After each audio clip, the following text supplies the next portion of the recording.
Você sabe que aqui no De Lutador para Lutador o papo é diferente, né? Então eu convidei, né, pedi para que esse nosso personagem aqui, essa nossa grande celebridade do mundo da luta, esse grande professor, mentor, pudesse compartilhar um pouco das suas experiências. E o seguinte, você já sabe, né? Não custa nada pedir de novo, eu vou ser chato e pedir. Faz o Triple C, curte, comenta e compartilha. É muito importante para a gente conversar com o algoritmo e entender que esse conteúdo é relevante. E eu sei que você me apoia, está junto comigo aqui nessa empreitada. Estamos aqui caminhando, construindo um canal. Então é muito importante a participação dos fãs. Beleza? Posso confiar contigo? Posso contar? Beleza. Seguinte, além disso, se inscreve no canal, ativa o sininho para as notificações, porque é importante que tenhamos cada vez mais relevância aqui no YouTube. Sabe que o YouTube está difícil, né? O tal do algoritmo é complicado, é um professor rígido. Então vamos aí trabalhar para que a gente possa crescer cada vez mais aqui o nosso canal Fight Mode TV, seu novo modo de assistir lutas. Bom, aprender deve ser sempre uma prioridade em nossas vidas. E eu quero aprender hoje com ele e eu tenho certeza que você também vai aprender muito sobre luta e sobre vida. Eu vou falar, sabe com quem? Tá ligado? Mestre Rafael Cordeiro. Se liga.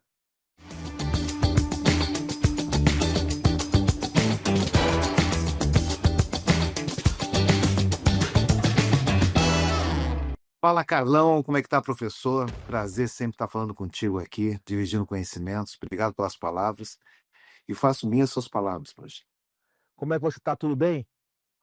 Tudo beleza, graças a Deus. Estou aqui há muitos anos já nos Estados Unidos, há 17 anos nos Estados Unidos. Estava conversando com meus alunos esses dias, semana passada, que essa mudança foi uma das melhores coisas que eu poderia ter feito na minha vida, não por ter saído do Brasil, tipo, o Brasil é ruim, não.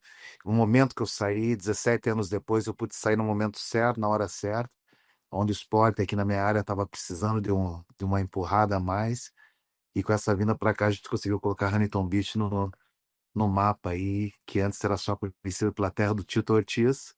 Com a nossa chegada aqui, ficou conhecido como uma terra de que se faz campeões também, né? Pô, que legal.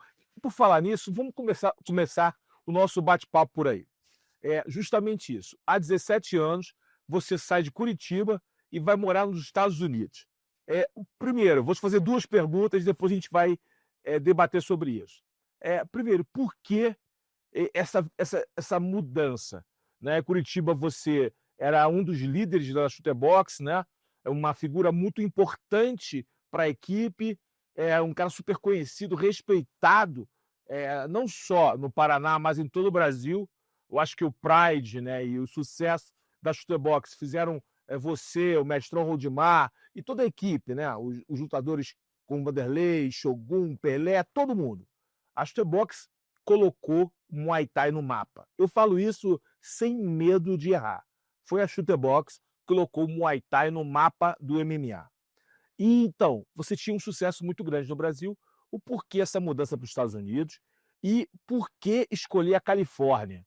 É o sonho dourado da Califórnia? Na verdade, quando eu vim para cá, vim em 2007 pela primeira vez. A primeira vez que eu vim para Huntington Beach foi quando a gente veio para a luta do Shogun, a estreia do Shogun no UFC, contra o Forrest Griffin. Então, o evento foi em Anaheim. Como eu tinha um aluno que dava aula em Huntington Beach, eu liguei para ele e falei: olha, a gente está aqui em Anaheim, a gente veio para outro Shogun, precisa de um lugar para treinar. Ele falou: tem academia aqui em Huntington Beach, que eu vocês podem vir aqui. E eu fui, olhei a cidade e falei: caramba, você quer a cidade aqui? É demais, incrível. Eu agarrei amor na cidade assim, rápido. Eu falei: poxa, Sim. incrível. Eu treinei na academia do menino. Passou-se um ano depois, a gente começou a implantar em projeto a vinda para os Estados Unidos na Chutebox. A gente tinha uma Chutebox nos Estados Unidos já com o professor Roberto Piscinini no passado. Ele acabou se afastando um pouco da arte marcial, a academia ficou um pouquinho de lado. E eu vim com a intenção de estar trazendo a Chutebox para cá, em 2008. Um projeto que começou lá em Curitiba, com sócios, a gente se programou, mas chegou na hora H, o sócio deu aquelas, putz, acho que não estou muito seguro, eu acho que eu vou dar para trás nesse momento, prefiro fazer lá na frente, mas a gente já estava com tudo mais ou menos programado e vir, já com apartamento, já tinha vendido apartamento, academia e tal. Eu falei, puta, agora eu vou e vamos ver o que vai acontecer. Passou-se um tempo aqui, a gente conseguiu estabelecer uma grande conexão aqui na Califórnia, onde eu montei minha academia, já a academia já com o meu nome, daí já com a Kings MMA, onde veio a necessidade de trabalhar o meu nome, sabe, sair da sombra do Shutterbox. Não que seja uma coisa ruim, mas eu queria fazer o meu trabalho aqui, né? E vim para o lugar certo, na hora certa, 2008. Era a época que o Pride, como você falou, o Pride já estava perdendo um pouco a força, acabou o Pride em 2007. Então as atenções mudaram para os Estados Unidos. Eu peguei justamente essa transição, de acabando o Japão, e isso pegando a frente disso aí. E posso dizer, Carlão, que eu acho que a minha chegada aqui nos Estados Unidos foi realmente foi um caminho assim, que Deus botou. Tá na minha história, tá essa passagem que eu tive que estar aqui nesse momento, vivendo aquilo, e deu certo, graças a Deus. A experiência de ter saído de Curitiba, como você mesmo falou, numa academia assim poderosíssima, como era o Shutterbox, não é Shutterbox, e ter começado praticamente do zero aqui. Eu tinha uma vida muito boa em Curitiba, eu falo isso assim com de boca cheia, uma vida muito boa em Curitiba, e comecei aqui tudo do zero novamente, apartamentinho na humilde, uma coisa bem assim, testando a humildade, como eu gosto de falar, testando a humildade, né? Foi um momento muito bom de se testar a humildade, onde eu tive que começar tudo do zero, saindo dos 300 alunos de Curitiba, do Shutterbox, para chegar aqui e ter 4, 5 alunos no Tatá. Minha esposa, minha filha e mais 2, 3 pessoas. Então, por muito tempo ficou assim, até que um dia, tô dando aula particular, até acho que muita gente não sabe disso. Um dia eu tô dando aula particular lá na academia, a academia é bem pequena, cabia 8 pessoas no Tatá. Tô dando aula, chega um casal de asiáticos, uns vietnamitas ali, o Alan e a Tina. Os casal assim, poxa, sensacional. Chegaram a fazer aula particular comigo. E depois da aula eles falam assim, poxa, você é tão bom, por que você tá num espaço tão pequeno? Eu falei, olha, eu tô chegando aqui agora nos Estados Unidos, daqui a pouco eu monto meu lugar grande, mas não é assim, né? Você tem que começar devagar, porque é questão de crédito. Você sabe como é que é, você precisa ter crédito para fazer as coisas nos Estados Unidos. E eu não tinha crédito no princípio, eu tava, acabado de chegar. Eles olharam assim, mas quanto que é para fazer uma academia? Eu falei, olha, sei lá, deu valor, eles falaram, ah, legal. E vieram no outro dia, tá aqui, ó. Pô. Falei, que é Nossa, isso? Ele falou, olha, não, não tem como explicar, Carlão, foi aquilo aí, que Deus. tem pessoas que não acreditam em Deus, eu respeito, as pessoas não acreditam, mas eu tô dando meu testemunho de que no final da vida a gente vai ter o nosso livro. Tem o livro de Marcos, de Pedro, de João, que é muito legal, mas a gente tem que ter o nosso livro. E nesse meu capítulo eu vou falar. Naquele momento Deus estava ali. E Deus esteve presente com esses 2 anjos que ele enviou. Passou-se um tempo, esse casal se separou. Eles vieram para me abençoar e cada um seguir a sua vida. Olha que loucura. Me abençoar e seguir a sua vida. Daquela benção que eu tive, eu montei uma academia grande. E aqui estamos. Anos depois, vários campeões, coach do ano. Então, tudo começou com aquele casal, aquele anjo do Senhor que ele botou na academia. Na verdade, tudo começou em Curitiba, mas esse casal foi usado ali para me abençoar grandiosamente e que nós estamos hoje. Impressionante, realmente, mão de Deus total, né.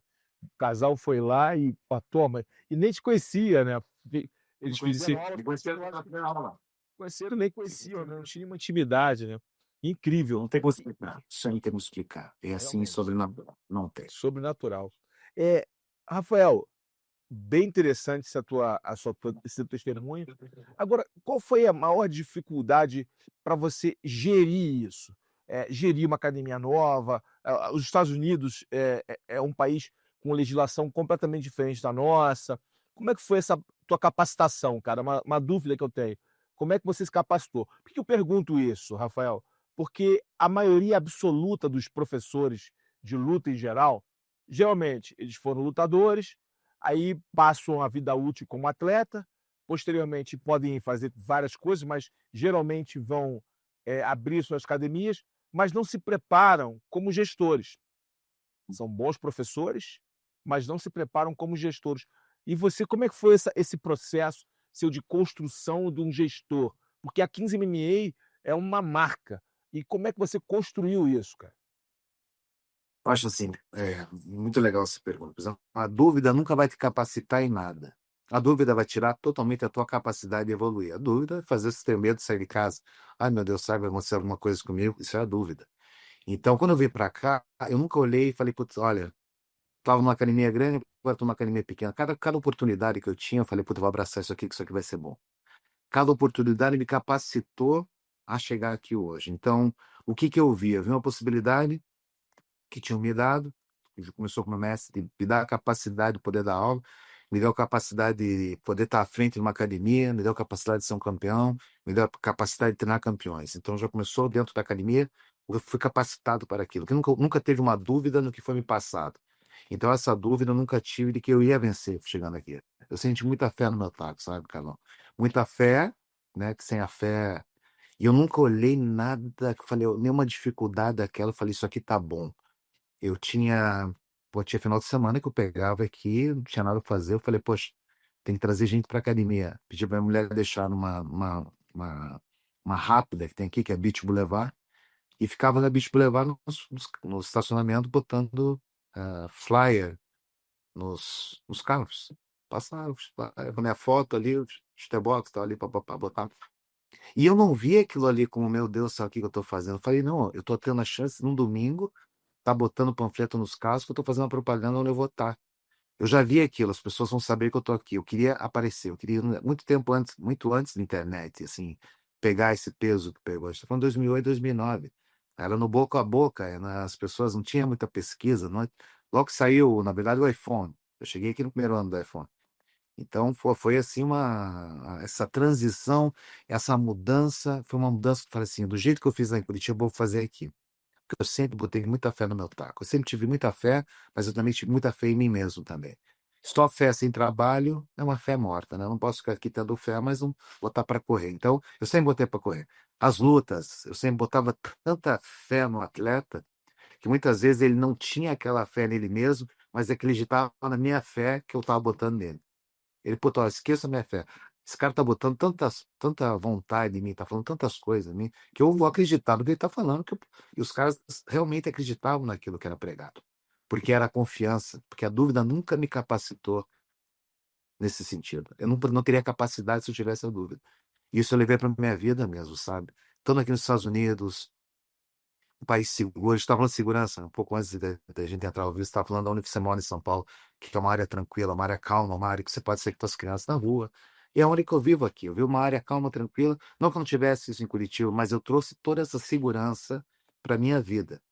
Eu tô aqui feliz porque eu tô me sentindo seguro, porque Deus me capacitou e eu me capacitei também com as experiências que eu tive de poder, ok, agora eu vou me projetar minha academia. Como fazer minha academia ser grande? Eu tenho meu primeiro passo, professor dentro da academia. Segundo passo, treinar professores dentro da academia. Terceiro passo, treinar professores, lutadores dentro da academia. E agora eu estou tendo um outro passo, que é um novo ciclo, que eu estou voltando que é a montar os eventos, que é uma coisa que eu gosto. Eu não estou fechando o ciclo de coach, mas eu estou fazendo muito menos coach hoje, porque eu acho que tem um ciclo que tem que ser fechado daqui a pouco e vai ser fechado para se abrir um outro, sabe? Eu já estou treinando pessoas para estarem no meu lugar. E tem que ter. A gente não é uma coisa que é intocável. O pedestal que é colocado em você é um pedestal, às vezes, que te desumaniza. Eu não gosto disso. Eu acho que eu estou aqui para ensinar, não ensinar a lutar, mas ensinar a ensinar também. E eu sei que isso aqui não é uma coisa para sempre, graças a Deus. Nem tudo ruim, nem que tudo bom há de ficar para sempre. Isso que é o legal. Nem tudo que é muito bom vai ficar para sempre, nem tudo que é muito ruim. E essa é a grande beleza da vida. E eu sei que o meu tempo como coach já está indo para aquela que eu estou preferindo ir para uma outra estrada. E isso é legal, de saber que eu vou estar fechando daqui a pouco um ciclo para estar começando o outro. Você acha que o teu ápice foi agora como treinador do Mike Tyson? Você acha que chegou no patamar maior, pô, treinou uma das maiores lendas do boxe de todos os tempos. E você parece, para quem vê aqui, né, criou uma conexão com o Mike Tyson. E isso é muito importante. E interessante que ele poderia contratar qualquer treinador de boxe. Eu acho que qualquer treinador de boxe gostaria de treinar o Mike Tyson. Cara, como é que foi ele buscar um treinador conhecido pelo Muay Thai, pelo MMA, mas não pelo boxe? Como é que ele te achou, cara? Como é que vocês se conectaram? Tinha no passado uma marca chamada Tyson Ranch. E ele tinha um sócio chamado Rob. Então, esses caras, o Rob, que era o sócio dele, era um cara muito próximo a mim. E teve a pandemia. Eu sempre vi o Tyson. Eu sempre ia lá, sempre tinha churrasco lá na companhia deles, ia lá, eu, Fabrício e tal. deixou a oportunidade de ir para Tailândia com o Fabrício para gravar um filme lá com o Van Damme e o Rob era o diretor do filme. Eu fiquei bem em contato com ele, criou uma amizade. E quando eu voltei da Tailândia, em 2016, a gente começou a ficar em contato direto. Passou-se os anos. Ele, olha, o Tyson está querendo voltar a treinar. Primeira semana da pandemia 2020. Eu falei, é mesmo? Posso arrumar um material para ele? Me ligou. Ele falou, não, ele quer treinar, quer começar a treinar. Você pode vir aqui amanhã? Fui lá, fiz um treino para ele. E dali surgiu uma parceria muito grande, sabe, Carlão? Uma parceria assim que, isso que você falou, ele poderia ter escolhido qualquer um no mundo. Tem grandes treinadores de boxe aí, pelo amor de Deus. Tem caras, tem mestres, né? Tem grandes mestres de boxe. Mas eu te explico que, de repente, a sintonia que foi criada ali, uma sintonia que tem que ter entre o professor e o aluno, é a sintonia que tem que ter dos parceiros de treino, é a sintonia que tem que ter daquela de você confiar a tua vida na vida de uma pessoa. É o esporte de contato, é o esporte violento, é o esporte que está colocando a tua vida ali dentro. E se você não tem a conexão com quem está fora do teu corner, você já está começando desfalcado. Então, essa conexão que nós tivemos no decorrer do treino foi criada dentro daquelas de momentos ali dentro da academia, onde ele viu realmente que ele já não queria fazer, ele estava fazendo, puxando por minha causa. Acho que quando você consegue extrair isso do teu aluno, do teu atleta, você tirou dele a joia que todo treinador quer, que é o melhor, e depositar a vida dele na tua mão e tipo, vai, eu vou contigo. Vou, eu faço. Então eu aceitei aquele desafio que foi treinar o Tyson, que realmente para mim foi o ápice da minha carreira, não tem como não falar. O cara mudou minha vida em todos os sentidos. Eu sempre fui muito, graças a Deus, reconhecido pelo trabalho que eu fiz dentro do nosso esporte. Mas pegar o Tyson pegou um público do boxe, que não me conhecia, e um público que não conhecia as artes marciais e nem o boxe. Mas eles viram um brasileiro treinando o Tyson. Então ele pegou três valências, né, que a gente se fortaleceu, que é o nosso esporte, do boxe, que a gente entrou literalmente no mundo do boxe, e as pessoas que não conhecem nem os dois se identificaram com o brasileiro que estava treinando o Tyson e a energia que sempre foi colocada nos treinos, né? Então acho que essa conexão foi clara, foi bem vista. Os treinos exigi dele o máximo, eu tratava ele realmente como um aluno. Ele sentiu isso, sabe? Não, não que eu tenho que eu sou o professor, ele é o aluno, não. Mas chega no momento do treino que ele não pode ser o aluno que está coordenando o treino. Tem que ter alguém falando, vamos um pouquinho mais? Vamos só mais um, ou vamos menos hoje. Acho que hoje tá bom. Vamos parar? Tá bom. O cara acredita naquilo ali mesmo, porque você conhece já. E eu preciso de um tempo sempre para conhecer um atleta, sabe, professor? Sempre preciso de um tempo. Eu não gosto desses negócios assim de 2 meses, você já. Um camp de 8 semanas. Pô. Nossas escolas, você vê na Carson Grace, você vê na Shutterbox. Não existia pessoas que iam lá fazer camp, saíam, daí voltavam a fazer camp. Todas as pessoas que faziam camp na Carson, assim como na Shutterbox, eram alunos da academia que estavam constantemente treinando. Exato. Então não haveria os 8 semanas. Não, você está treinando, porque você sabe falar, você sabe falar do teu professor, você sabe quando o teu professor está querendo falar uma coisa com o olhar. Isso você não cria em 8 semanas de treino. Eu acho essa é a diferença do coach para o professor. Eu sou um professor de artes marciais. Não sou um coach de luta. Coach é mole, pô. Coach tem. Eu não sou um coach. Eu falo, não sou coach. Eles podem me chamar de coach aqui, eu agradeço, assim, tipo, obrigado, mas eu não sou isso, eu sou um professor. Nós somos professores de artes marciais, que é aquele negócio que. Não, por favor, não estou rebaixando a posição de coach. Só que a posição de coach, eu não estou na posição de um coach, onde eu vou ter um atleta que ele vai me contratar por um tempo, né? Eu preciso ter uma parceria com o atleta. E essa parceria com o Tai já estão há 5 anos. Eu vi ele em bons momentos, eu vi ele em maus momentos. Eu vi ele muito feliz, eu vi ele muito triste, eu vi ele sorrindo bastante, eu vi ele chorando, sabe? E eu conheci o verdadeiro Tyson por trás de tudo que a gente vê às câmeras. Tem muita verdade naquilo, mas tem muita ficção também. Ali tem um cara que a vida fez ele ficar daquela forma. A vida dele, por mais sucesso, fama, tudo que ele tem, é uma vida muito difícil, que ele é empregado da imagem que ele tem. Sabe? As pessoas querem ver o Tyson sempre bem, ou às vezes atiçar para ver aquele Tyson de dentro do ringue. Então, imagina você vive nessa constância que você. Então, ele tem seus altos e baixos, como qualquer ser humano. E identificando isso, a gente pode fazer um trabalho que está sendo maravilhoso até hoje por 5 anos. Não só uma parceria dentro, mas fora também.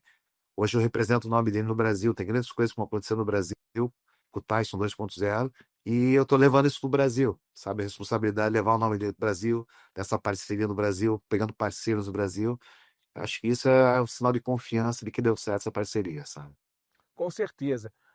Qual foi a maior dificuldade, cara, como professor, treinar um Mike Tyson? Não por ele ser uma lenda do boxe, um cara super conhecido, mas também por o cara deve ter mil atribuições, né?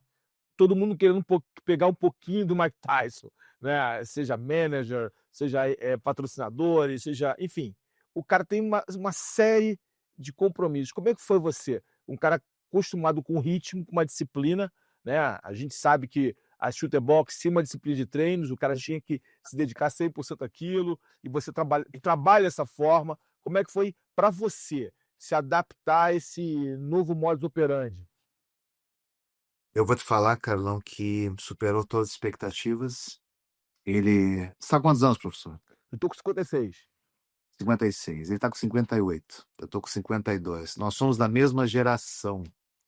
Então, é a geração de disciplina. Ele pegou a geração de disciplina. Então, eu não precisei, graças a Deus. Ele acorda às 4 da manhã, fica das 4 às 5 os pombos, toma um café às 6, vai correr, descansa, vai para academia, faz meu treino, vai, descansa, vai, faz musculação, volta à noite e treino. Então, ele tem todos aqueles atributos que fizeram dele 2 vezes campeão. Ele tem aquela disciplina de chegar, tô cansado, não tô, tô aqui para treinar. O que que eu vou fazer hoje? O que que eu vou fazer hoje? O que que é para fazer? Tá bom. E eu sempre como que eu posso extrair o meu melhor do Mike? Como que é o extrair o melhor do Mike? Chegar, Mike, tudo bem? Fazendo a mão dele sempre, né? Hoje eu estava pensando da gente fazer isso, sabe por quê? Dá o pensamento e já o porquê daquele pensamento baseado no que eu vi. E se ele concorda com aquilo que eu estou colocando. Então, graças a Deus, em todos os momentos, ele sim, tá bom. Porque não é só falar, o cara não posso falar assim, levanta a mão, levanta a tua mão, levanta a tua mão. Mas eu vou falar assim, sabe aquele momento que a gente baixou um pouquinho e pegou? Aquele momento a gente tem que levantar a mão. Eu não posso dar o problema, eu tenho que falar o que gerou aquele problema, já a solução também. Levantar a mão é mole, mas aonde, quando e o porquê que eu tenho que levantar? Você tem que dar as valências e as equações, tem que fechar. Porque acho que essa é a diferença do coach pro professor. É o porquê. Então, Mike, ontem a gente fez isso. O que que você acha de a gente consertar isso hoje, tal, tal, tal? Não estava errado, mas dá para ficar um pouquinho melhor. O que que você acha? Vamos Perfeito, embora. perfeito. Então, é um jeito de você extrair o melhor sem julgamento. Porque é duro para esses caras que já têm uma consciência é, corporal, física, assim, já sabe, já tem o conservadorismo, já sabe. Uma pessoa que passou várias gerações fazendo exatamente aquilo, de repente fala assim, não, em 30 anos vão fazer isso. E isso é bom. Essa conexão, quando você tem, você vai atribuir grandes valores, não só para a pessoa, mas para você também. Porque você sente que aquilo que você está falando tem um valor, e vindo dele ainda, poxa, todas as afirmações que eu recebi vindo dele, para mim, já valeram todo esse tempo que eu passei por ele. Porque ele é um campeão, não só dentro do ringue, mas fora os rings também. E essa imagem do Tyson é uma imagem que foi feita pelo que a vida apresentou para ele. Ele não foi o Mike Tyson porque ele quis. A vida forçou ele a ser Mike Tyson. Perfeito. Rafael, e depois, né, cara, você conseguiu algo incrível, né? Ser coach, ser treinador, professor. Eu sabe um termo que eu tenho usado muito, né? Que eu tenho estudado sobre, justamente você falou, né? Curiosamente, sobre coach, treinador, professor. Sabe que o que você é, na verdade, é algo que eu tenho usado, um educador marcial. É um pouco mais profundo até que ser professor. É um educador marcial, que a gente trabalha valores, além de trabalhar todas as técnicas, né, a parte psicológica, somos educadores marciais. Há um aprofundamento ainda maior na função do professor. E o que eu te pergunto, aí você tem o Mike Tyson, o mundo inteiro viu aquela luta lá contra o Jake, e muita gente criticando porque o Mike Tyson tinha que lutar contra o Jake, só que foi uma luta milionária, ambos usufruíram e tiraram muito daquela luta, independente de resultados. Como é que foi para você trabalhar a mente dele? Porque a minha impressão aqui, tá, é que às vezes o Mike Tyson tem alguns picos, né, emocionais. Ele vai muito, daqui a pouco ele dá uma meio que até as frases que ele fala em algumas entrevistas, como uma coisa meio de depressão, de tristeza, de ir contra a identidade criada em cima dele. você pode falar muito melhor do que eu sobre isso, é apenas como fã, né, e observador, é o que eu vejo. E como é que foi, cara, essa questão da ganhar, perder, a possibilidade de perder para um garoto que não tem um background no boxe como o Tyson tem? Como é a questão da mídia? Como é que foi para você flutuar, cara, nesse meio? Porque como educador marcial, você não estava lá só como um treinador, você não estava lá só como um professor, você estava lá também como um braço, como um ombro, como um mentor. Uhum. E foi isso que aconteceu. Acho que desde quando ele assinou essa luta, eu tive um grande cuidado com ele, que foi o cuidado, eu tenho que levar o Mike. Ele ficou um ano treinando, 9 meses treinando, né, professor? Ele ficou 9 meses treinando, praticamente 2024 inteiro, porque cancelou a luta em junho, janeiro, fevereiro, março, abril. Eu comecei a treinar com ele em final de março, começo de abril. Final de março, comecei a treinar com ele, para lutar em junho, né? Daí foi cancelada a luta em junho, porque ele passou mal e tal, então a luta passou para novembro. Só que não mudou o schedule dele, a agenda dele, o treinamento, ficou a mesma. Então, eu praticamente fiquei do final de março até novembro, dia 18 de novembro, com o Mike, né? Então, foi um ano assim, onde eu tive que me adaptar, tanto em Las Vegas como com os treinamentos, extrair o melhor dele. Como que eu vou fazer ele chegar até essa luta? Um cara com 58 anos, né? Que a gente não pode fundir o motor antes de chegar, a gente vai ter que levar, conduzir essa máquina, fazer picos assim, achar picos onde ele possa manter aquilo por um tempo, alternar aqueles picos, mas nunca para baixo, um picozinho, um pouquinho para cima. Nem que fosse um risquinho para cima. Vamos fazer, nem que seja semana a semana, um risquinho para cima, mas vamos chegar bem para a luta. Essa foi a minha grande preocupação. Eu não queria que ele se machucasse, aquela paternalismo que tem aquele negócio assim de vira uma irmandade, que você não quer que a pessoa se machuque, você está vendo que ele está dando melhor no treino, fazendo boxe forte com os pais. Então, tudo foi muito assim, vamos levar de um jeito que ele consiga extrair o melhor, dando o melhor de um cara de 58 anos, que eu nunca vi. Que Deus abençoe que a gente possa chegar com 50 anos, fazer o que ele fez ali. Ora, que Deus abençoe que a gente possa ver, assim, pessoas chegando lá, assim, com tanta disposição, sabe? Tem o dinheiro, mas tem a saúde do cara. Ele já tem dinheiro. Ele ganhou milhões, mas ele já tem milhões. Então não mudaria nada os milhões dessa luta para ele, sabe? Então, e ele deu sangue na academia diariamente, a disciplina que a gente fala, eu vi esse cara treinando. Infelizmente o resultado não foi aquilo, mas o que ele treinou para fazer, eu vi grandes pais ali, vi ele dobrando os guris lá de 28, 29 anos, campeões aqui da Califórnia, ninguém tava caindo porque, não, não, não, os caras estão caindo porque tá pegando soco mesmo. E infelizmente no dia, o lado ser humano bateu. Eu senti, tô falando o que aconteceu, mas eu senti.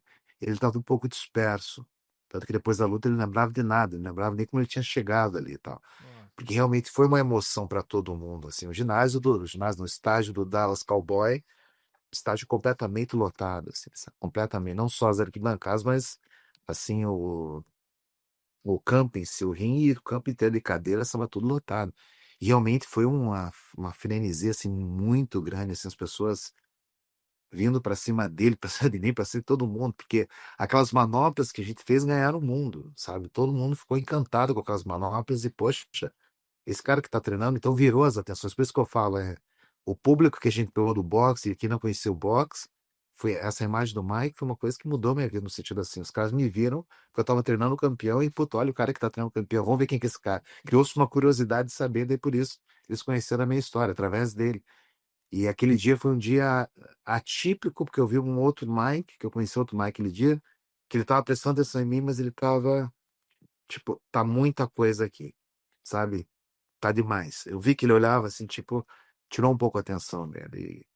Enfim, graças a Deus não foi nocauteado, conseguiu levar a luta até o final, teve grandes momentos na luta.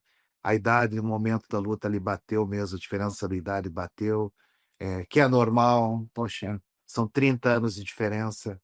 Era uma coisa que passou da metade da luta e falei, olha, que a gente consiga agora conduzir essa luta até o final. Não teve nada de acerto, não tem nada. Gente falando assim, isso aí foi script, não tem nada daquilo ali. O cara treinou para nocautear, assim como o menino também treinou para nocautear. Não tem, ele pega um soco, ele acabou, professor. Você é profissional, você sabe disso. Pegar um soco, ele acabou e não tem essa. Acabou, acabou. E não tem, infelizmente, a gente trouxe a vitória, mas trouxe uma vitória particular e pessoal de um cara de 58 anos, que está se botando à prova ainda e mostrando para todo mundo que se você tem vontade e disciplina, você pode chegar longe. O Tyson ainda pretende lutar ainda? Você acha que ele ainda pretende fazer mais alguma Eu outra acho que não. exibição? Eu Não. acho que não. Eu acho que não. Ele tá focando bastante na marca dele, né? É o Tyson 2.2. O que que Tá, seria o Tyson tá. 2.2? Fala pra gente um pouquinho. Tyson 2.2 é uma companhia de cannabis que ele tem aqui nos Estados Unidos. Ah, É a companhia de cannabis dele, que é a número um aqui nos Estados Unidos. Tem várias lojas assim no mundo todo, tem representantes no mundo todo. E a marca Tyson, né? Ele é uma marca. Então o nome dele vai em vários. Ele é a marca é Tyson. E a marca dele vai em vários produtos.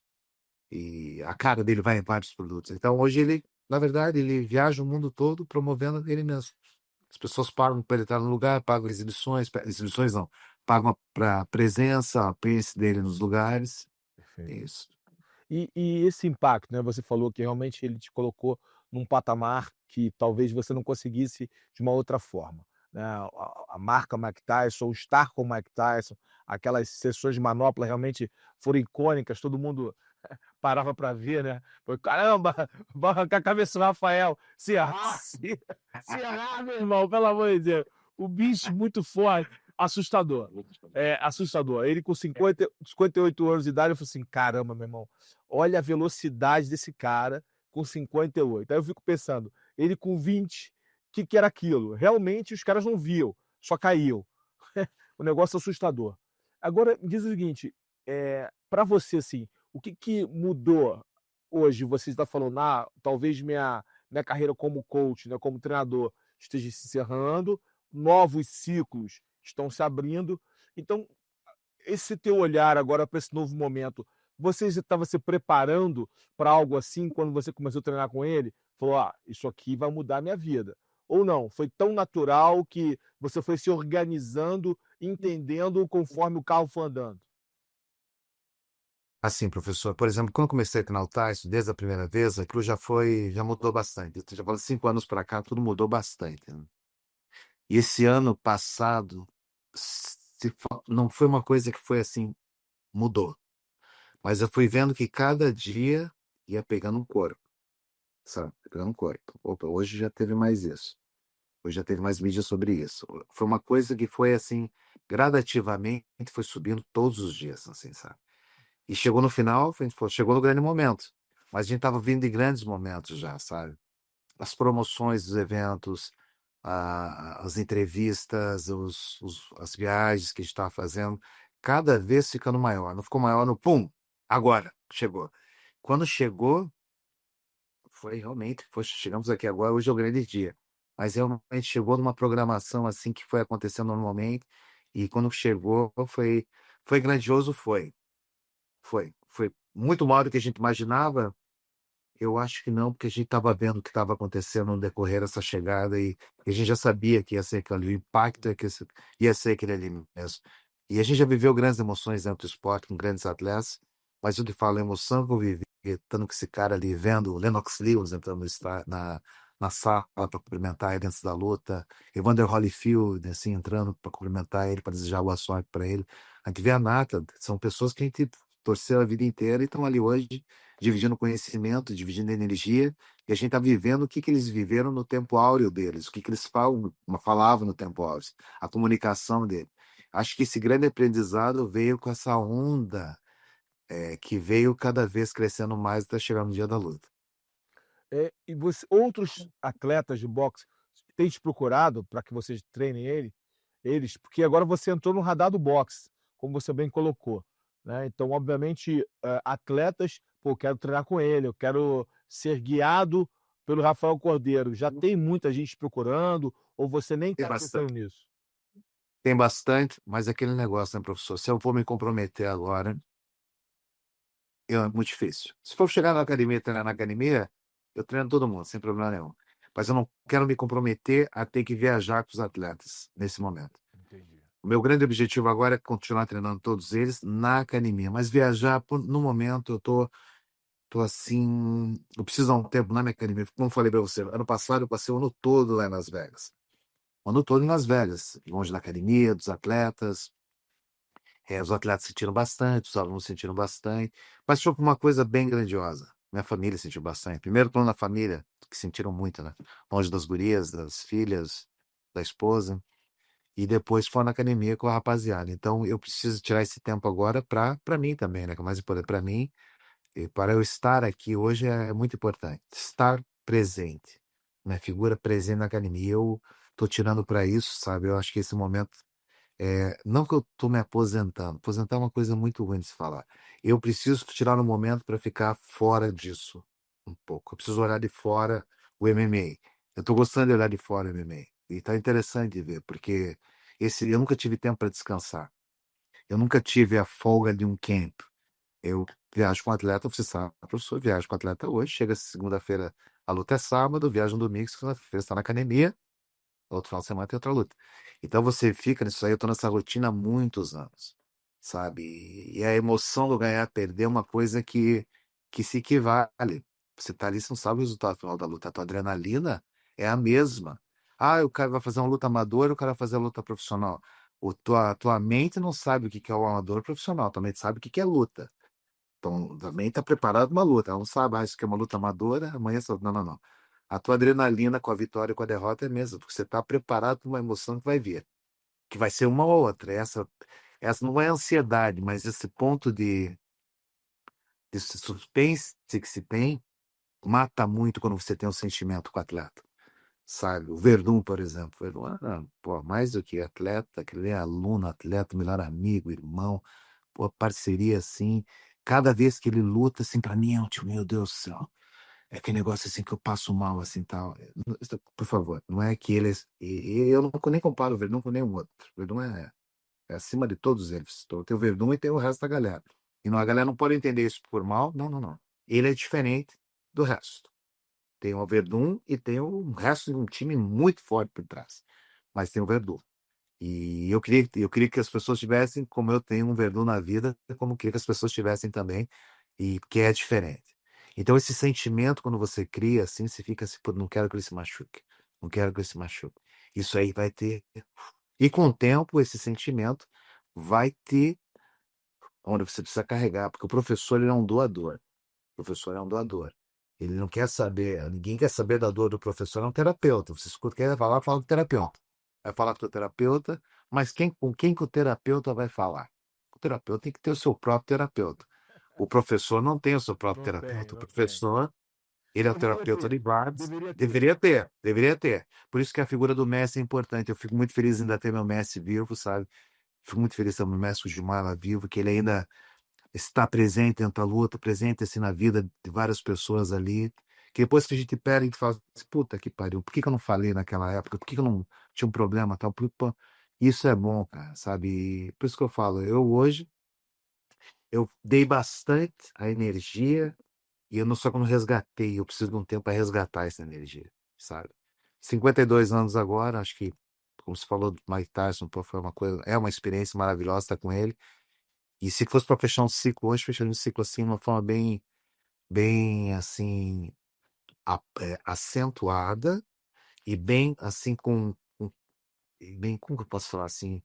Eu acho que eu atingi todos os níveis dentro da luta, sabe, professor? Eu fui aluno, instrutor, lutador, professor, graduação de mestre, formei campeões, fiz eventos, faço eventos e treinei o Tyson.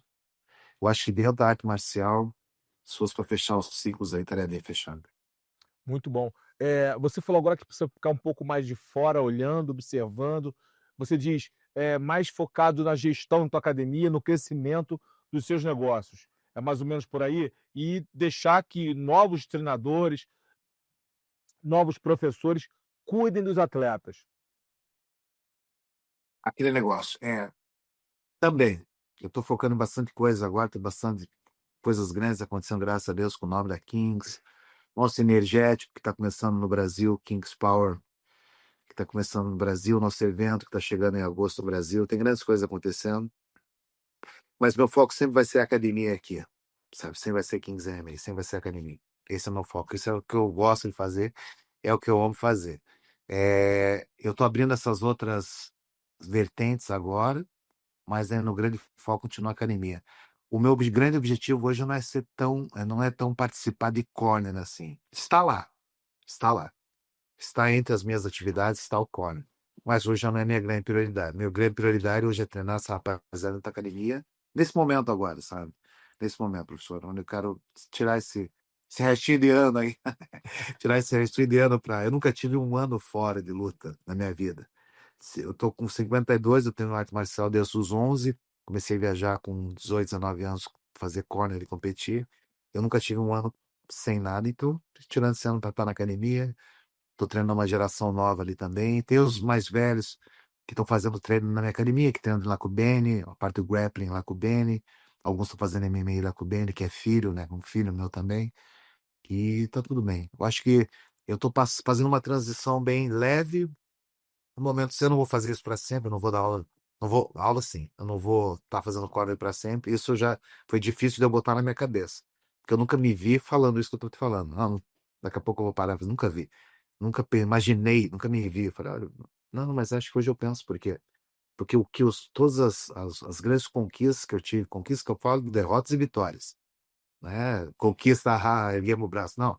A derrota foram grandes vitórias que nós tivemos nas derrotas. Teve união, teve um grupo que se fechou mais, porque perdeu, teve um grupo que se fechou mais, porque tinha que treinar mais.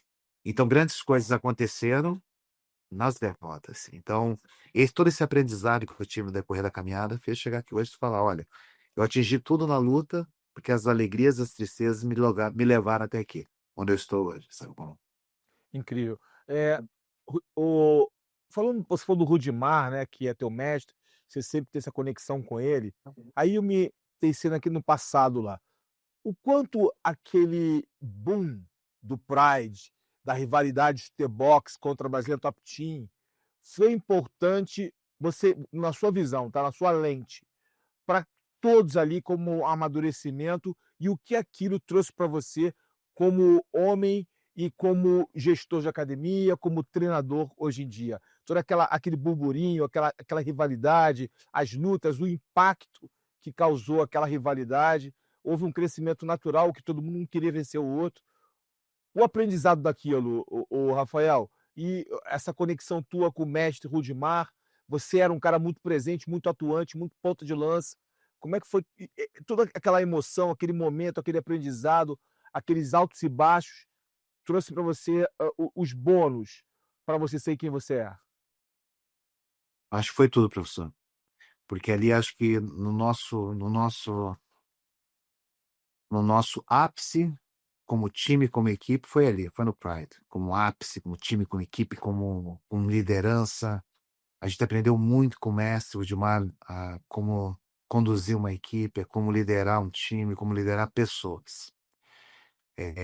Liderar um time, às vezes, uma voz de comando faz tudo, mas liderar pessoas a se a ter uma convivência sadia, ter uma convivência, por mais sabendo que os treinos eram assim para matar ou morrer. Como é que você vai botar toda essa galera, um monte de pitbull morando na mesma casa e sem ter mordida, sem ter nada? Tem que ter um bom adestrador. Fazendo até esse comparativo, pode ser até meio forte falar, mas o Mestrão ele adestrou muito bem essa galera a conviver bem em situações assim que difíceis, assim, sabe? Eu acho que isso foi um grande aprendizado que nós tivemos, mestre de Mário, foi a questão de liderança. O grande aprendizado que nós tivemos, a questão de time, é o que é ter um fechamento, uma equipe fechada, uma equipe que, pô, que tá ali para matar ou morrer um por outro, que tá deixando, às vezes, vazando o teu próprio ego para estar levantando o do outro, aquele coisa do camarada mesmo, do camarada. Hoje aqui ele vai fazer isso, pô, hoje em dia eu vou apanhar pra cacete. Por quê? Porque a vitória dele é a nossa vitória. Acho que essa entrega que nós dávamos no passado foi uma entrega que fez a gente chegar onde chegou e fortaleceu muito a nossa amizade. Nossa amizade foi fortalecida no fogo, no ferro e no fogo, assim como a de vocês lá. Vocês treinavam bater da gente, assim como a gente treinava bater em vocês. E só que eram dois times muito fortes. Tudo que eu tô te falando, eu tenho certeza que vocês viveram lá, porque chegou uma época que nós tivemos os melhores dentro da academia. Tinham nomes que eram os melhores da academia, mas tinham pessoas que falavam assim: não, mas eu sou bom também. Por que que eu não tô lá e ele tá? Isso aí são coisas que passaram dentro da academia. E a liderança de um Carson, a liderança de botar. assim, o tanto Carlos como o Mestre Gilmar, Mestre Carlos com o Mestre Gilmar, colocar essa galera no lugar dela, isso foi um ponto muito forte. O mestre disciplinou campeões ali, que não tinha cinturão. Ali você era um aluno. E isso a gente leva para a vida. Isso, na verdade, se colocar, o sistema que nós vivíamos de arte marcial era um sistema muito parecido com o sistema militar. Um sistema militar. Tinha os capitães, tinha os capitães, os generais, e assim vai. Era uma hierarquia colocada pelo próprio mestre, ele era colocado na academia. Eu cheguei na academia, eu era o que dava água para os atletas. Era ali que dava água para os campeões. Um dia alguém estava dando água para mim. Um dia eu estava dando água para um campeão lá na frente. Então, todas essas fases da luta, posso dizer que nos fortaleceram. Então, a importância do mestre Gilmar, assim como o mestre Carlson, mestre Carlinhos, mestre Robson, e assim vai. Toda a galera que fez tudo isso acontecer e chegar onde chegou, acho que sem esses caras, a disciplina que eles colocaram na gente, a gente não estaria aqui hoje. A gente vê pelo resultado atual, o MMA virou um esporte onde as pessoas não têm mais aquele amor da arte marcial. Os caras começaram a treinar o MMA, eles vão começar a treinar a arte marcial, defender uma bandeira, defender um time. Ah, mas vocês ficam falando disso do passado. Não, eu falo com orgulho disso, sabe por quê? Porque isso fez eu chegar aqui hoje. Se eu não tivesse esse braço da arte marcial, eu seria mais um coach. Ah, sou coach. Por que não? Porque eu posso treinar qualquer um, porque o que eu falo, aquilo que ele quer ouvir, e foi. O que ele quer ouvir, eu vou falar, não, não. Eu vou te falar as experiências, vou te falar coisas baseadas em fatos reais. Não vou te falar para te agradar. Vou te falar em fatos reais, foi isso que eu vivi, e essa é a minha vida. Então, eu aprendi muito com o Mestre Osmar, aprendo todo dia, professor, e os ensinamentos que eu tive com ele, eu passo para os meus alunos. Ô, Rafael, como é treinar uma nova geração? Você falou que tá aí novos atletas chegando, mesmo que você esteja num momento mais, de observador ali, de mentor, mas como é que é essa diferença de uma geração, que estava pronta para morrer no ringue, uma geração que Vanderlei Silva, de Shogun, o Verdun, uns caras que estavam prontos para tudo. E uma geração que hoje a gente sabe que pensa muito, pergunta muito, duvida de tudo e não está disposta a dar o 110%. Como é que você, cara, hoje, consegue gerenciar isso na tua academia? Olha, antigamente, professor, eu fazia assim, porque essa forma que você falou aí foi quebrada, não existe mais. Essa forma aí ficou nos anos 90 ali. Quem passou pelos nos anos 90 sobreviveu, pode contar, né? Isso acho que se ficou ali e quem levou isso pro coração, pô, vai fazer a grande diferença. Eu não posso me contaminar, professor, pela essa modernidade. Eu não posso me contaminar, porque a partir do momento que o atleta acha que o atleta não, que o aluno que compete acha que ele é uma estrela, a tua função com ele acabou. Tua função com ele acabou. Por exemplo, assim, eu não preciso, assim como você, a gente não precisa ficar em corner só para aparecer na televisão. Então, quando você está no corner, você está ali porque você quer dar o melhor para o atleta, você quer o melhor dele. Se você sentir por algum momento que a tua opinião já não está batendo, opa, então acho que o teu trabalho já acabou. Porque se você tiver que convencer um aluno a fazer aquilo que você está falando para ele fazer, putz, eu sou de uma geração que se o mestre falava, só essa árvore aqui se joga. Opa, vamos jogar. E Deus o livre perguntar por quê, né? A gente fazia isso. Ah, vocês eram muito burro. Não, era confiança naquele que está te conduzindo, cara. Você não tá num trem, você não tá cabreiro.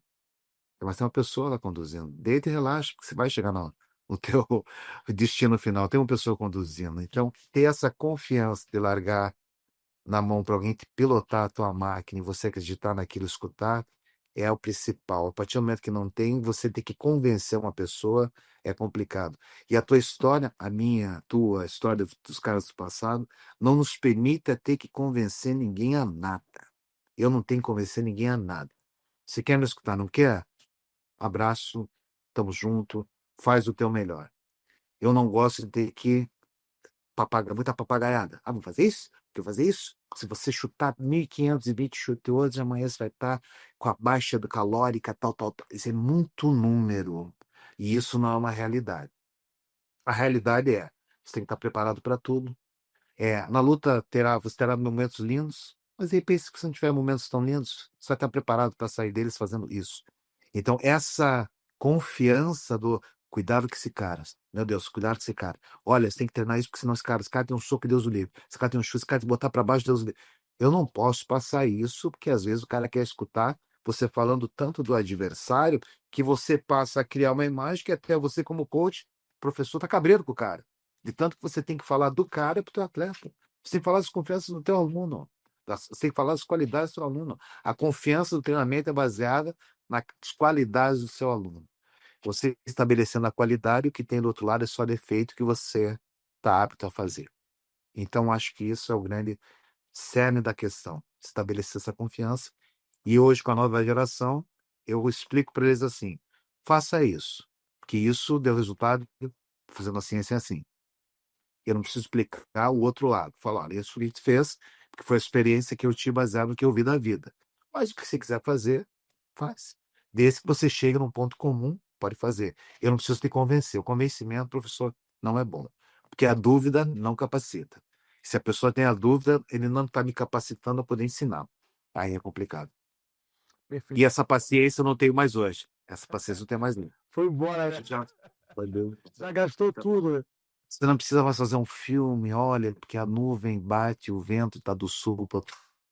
Olha, porque a gente vai treinar para não, não, não precisa disso. Isso aí é uma muito. Eu não quero mais fazer filmes. Eu tô fazendo só seriado agora. Eu só coisa Minissérie, minissérie. minisséries. 4 capítulos e tá bom. Tá bom pra caramba. Vamos pra próxima temporada. Ô, Rafael, quais são os diferenciais do teu método de treinamento, cara, que deram tanto sucesso? O que que você, assim, ah, não, eu criei, assim, um método e esse método, esse é o diferencial. Quais são os diferenciais, do teu método de treinamento para ter tido tantos campeões, tanto sucesso? Agressividade da chutebox, agressividade chuteboxiana, a calma que é minha, né? Eu acho que sou uma pessoa extremamente calma devido às situações que você tem que não pode passar. Por dentro você pode estar explodindo, mas por fora você tem que passar uma calmaria. Então, essa agressividade do boxiana com a calmaria, baseado naquilo que o atleta tem de melhor. Eu nunca vou poder treinar um atleta de uma forma só, eu tenho que extrair o melhor dele, e às vezes não é o melhor dele, o melhor do outro.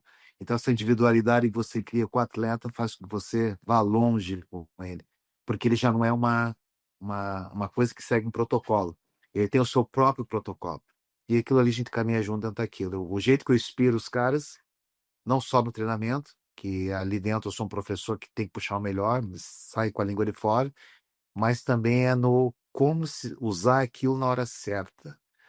Antigamente, que nos motivava a lutar, vamos matar esse cara, vamos arrebentar esse cara, vamos arrebentar. Aquilo para nós era uma motivação, vamos arrebentar esse cara.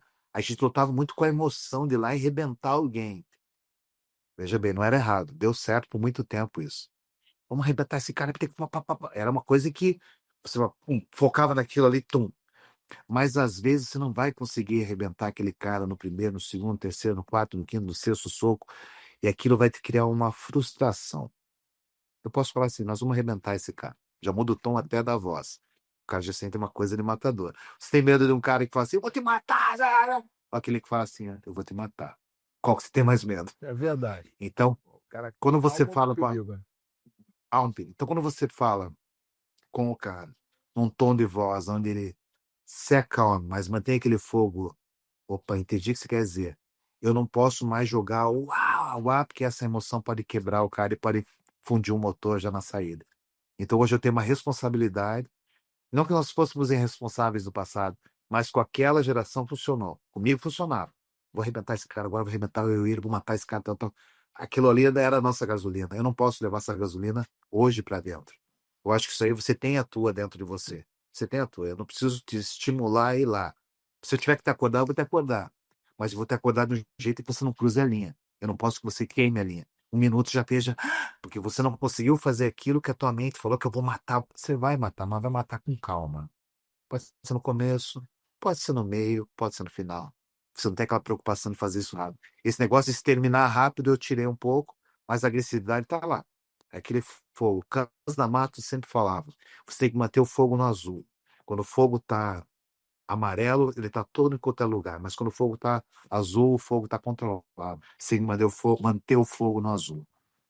Muito bom, muito bom. Você falou de fazer eventos, né? Você trabalhava junto com o Dimar e o Joinha no Meca, né? Depois você fez o Storm, não é isso? Sim. Aí hoje você está montando novos eventos no Brasil e nos Estados Unidos. Como é que é esse novo projeto aí de voltar a promover eventos? Eu estou muito feliz, sabe, professor? Estou muito feliz de voltar para o Brasil. Vai ser dia 30 de agosto. A gente vai estar anunciando na semana que vem o nome do evento, a hora que vai ser. Serão 11 lutas. Será em Curitiba o evento, numa casa de show chamada Spot 405, lá em Curitiba, uma casa linda, sabe, no meio das árvores, assim, uma casa feita para festas, assim, para casamentos, para coisa bem diferente. E a nossa ideia é fazer o primeiro evento no Brasil, como foi o UFC Noche, aquele que teve na Esfera, em Las Vegas. Lembra que foi uma superprodução? A Sim, gente vai fazer lembro. um menor, uma versão para 400, 500 pessoas, mas vai ser tipo um evento assim, muito dentro. Tá, os caras mandaram o projeto em 3D, assim, tá uma coisa. É duro ficar falando, mas a gente sempre, como você falou, a gente sempre fez grandes eventos. Eu fiz mais de 50 eventos em Curitiba, entre o Storm, Storm Samurai, junto com o Mestre Rudimar, Storm, Storm Samurai. E agora está chegando com esse evento que vai ser a cara do que a gente pensa que tem que são os eventos do futuro, que é uma cara mais ou menos do ONE FC. É, assim, no sentido que eu não quero agradar só um público. Então, lutas de Muay Thai, lutas de MMA, lutas de No-Gi, lutas de Gi. Então, no primeiro evento, nós teremos 11 lutas, disputa de cinturão já no pesado, já luta de MMA vai ter disputa de cinturão, e dali já para ter tendência a continuar o evento. Estou muito, muito feliz. O evento vai ser em Curitiba, no dia 30 de agosto.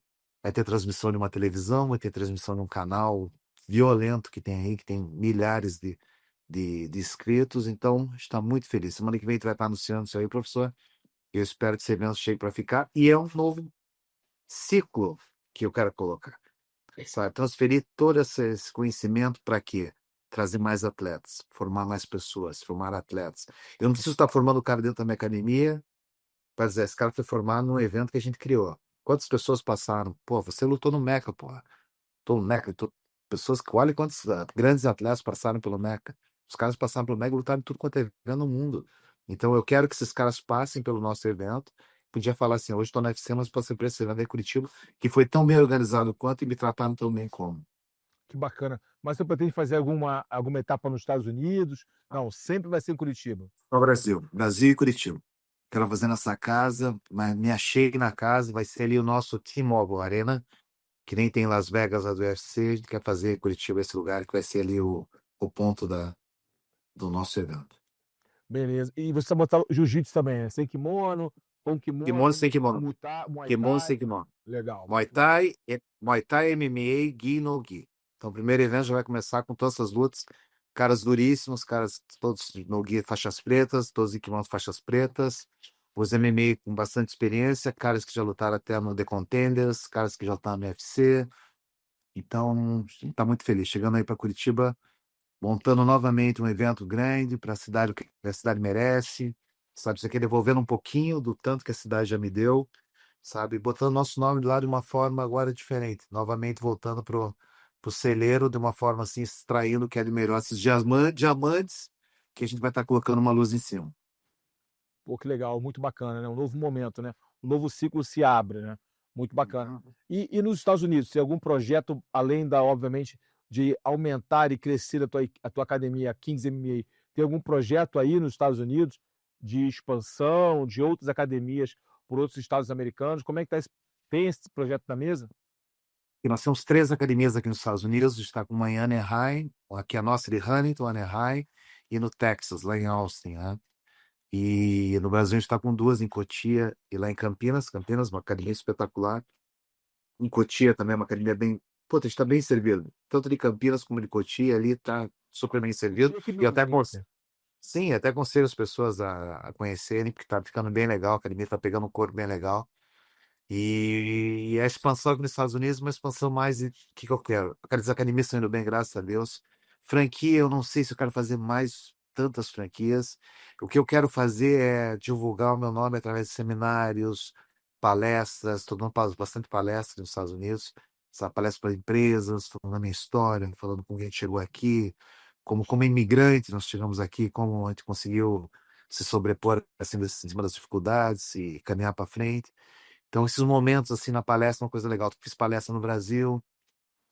Eu acho que agora, mais do que nunca, professor, eu quero expandir para o mundo que a arte marcial fez para mim, sabe? Vai estar fazendo tá fazendo um livro daqui a pouco sobre isso, dividindo com as pessoas assim um pouco de experiência, as experiências de vida que eu tive, sabe?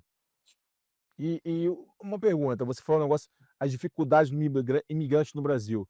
Nós sabemos que o mundo está em polvorosa, né? Guerra próxima, acontecendo guerra, aliás, acontecendo confusões. Depois que o Donald Trump entrou, teve o controle aí migratório. Como você, assim, um cara que já é americano, né? Já está naturalizado nos Estados Unidos, família já montada há 17 anos. Primeiro, como foi o início aí para a família, não o lado profissional, lado família, como é que foi a adaptação, uma língua diferente, uma cultura diferente? Como é que foi você se ambientar?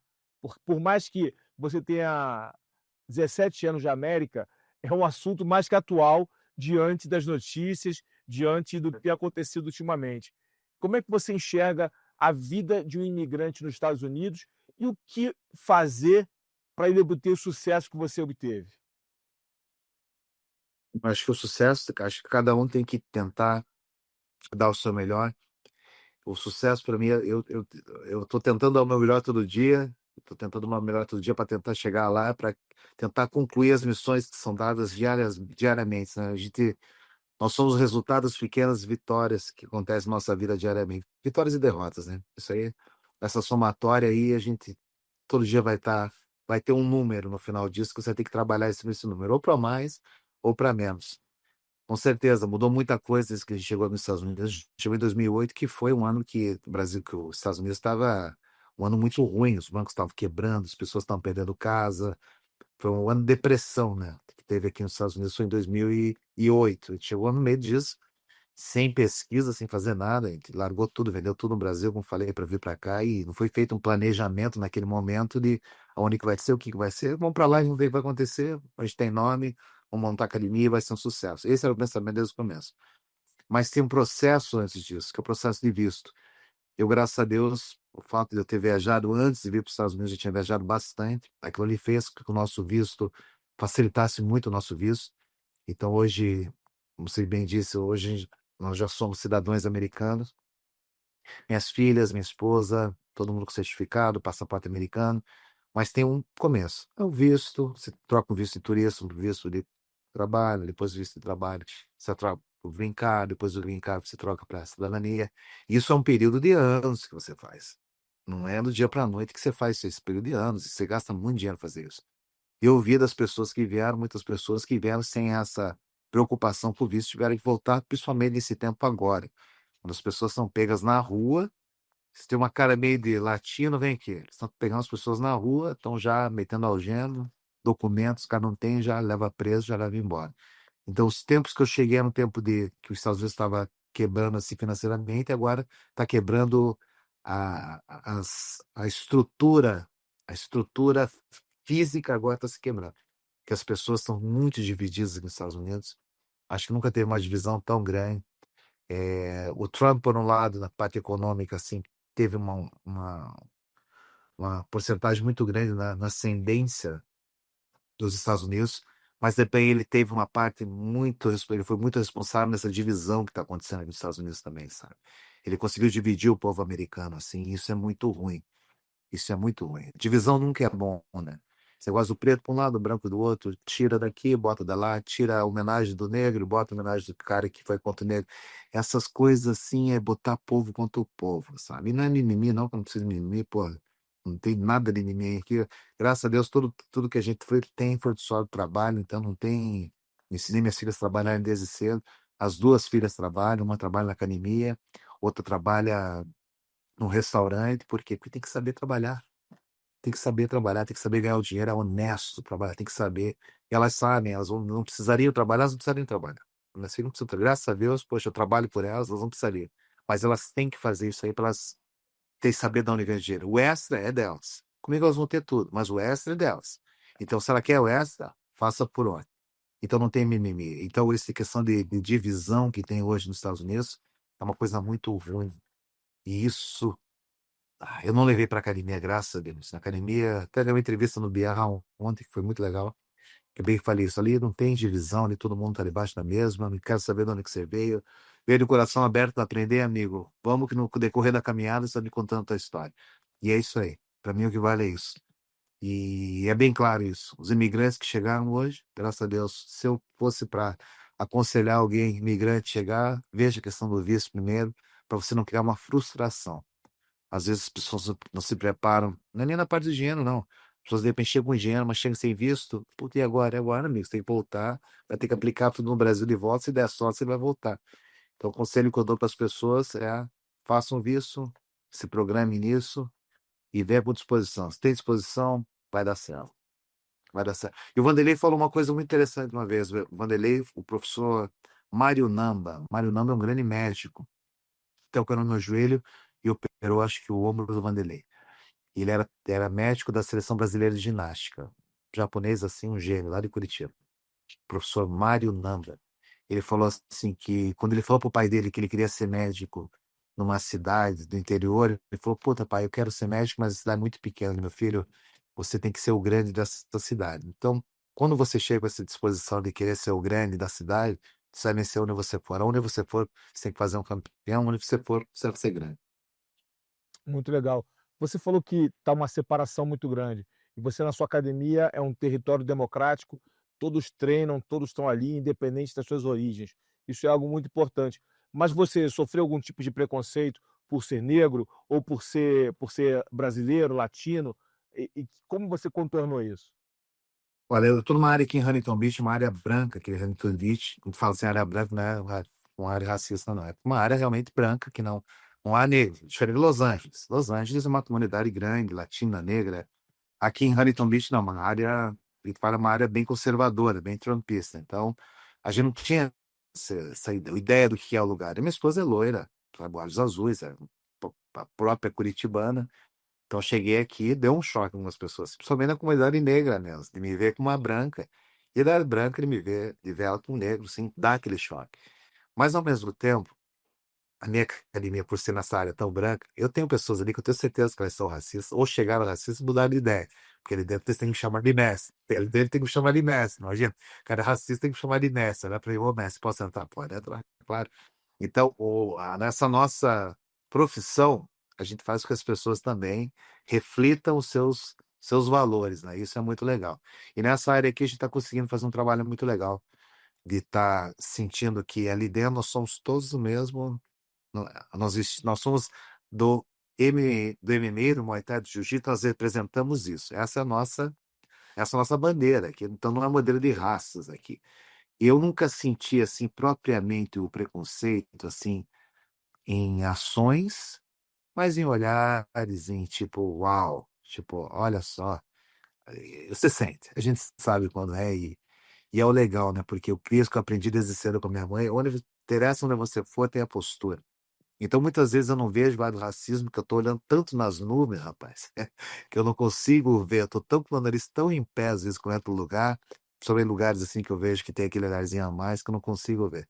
Então, acho que essa postura que eu sempre coloquei me blindou de bastante, e a nossa posição também, professor, porque eu acho que o racismo chega num ponto que bate na nossa profissão, que não se excede. Porque o respeito da luta chega ali e fala: puta que pariu, por mais que eu tenha esse pensamento, com ele não dá. Então, vários, Melhor sabe, mudar, né? então várias pessoas não me veem, de repente, com um olhar racista, mas me veem como algo que pode mudar a vida delas, né? Isso acho que quando a gente já atingiu o coração daquele que, mesmo que não gosta da tua raça, tá ali para te ouvir. É verdade. Nesses anos todos como professor, eh, qual foi o lutador, sei que é difícil que eu vou te perguntar, que mais te surpreendeu? No sentido de você olhar para ele assim e falar assim: "Puxa, esse aqui vai ser um trabalho muito difícil", e depois a construção dele.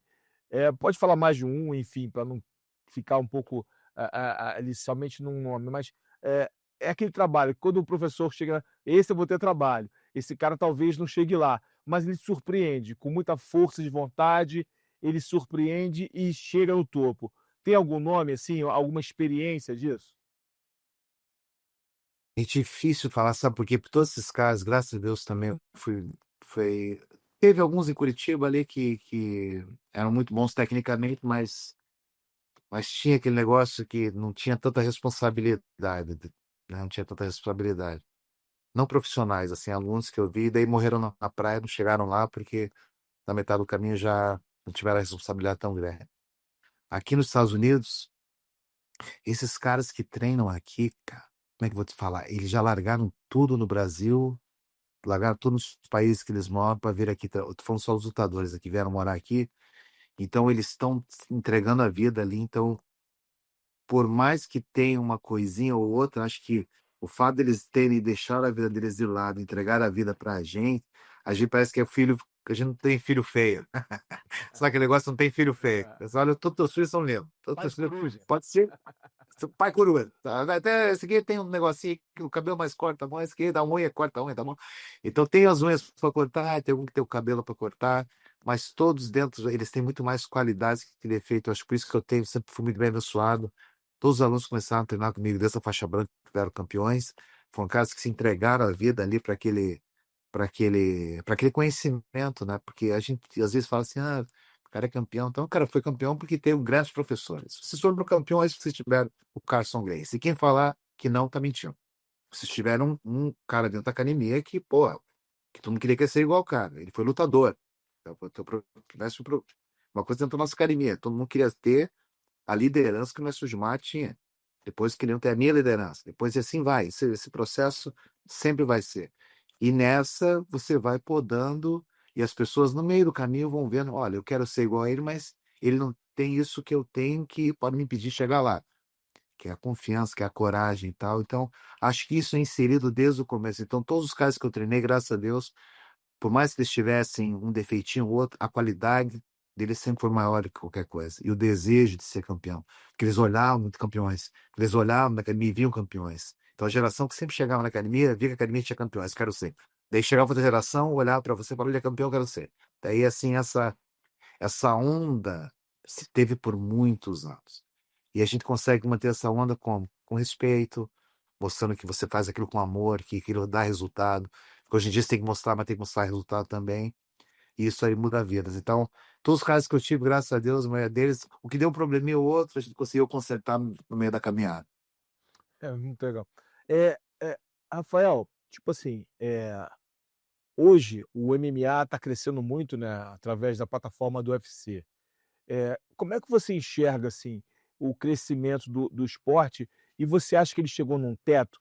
Por que eu estou falando isso? Tu estava batendo um papo com alguns entendedores e muitos estavam colocando isso assim: "Ah, acho que chegou no teto. Eu acho que não vai romper esse teto.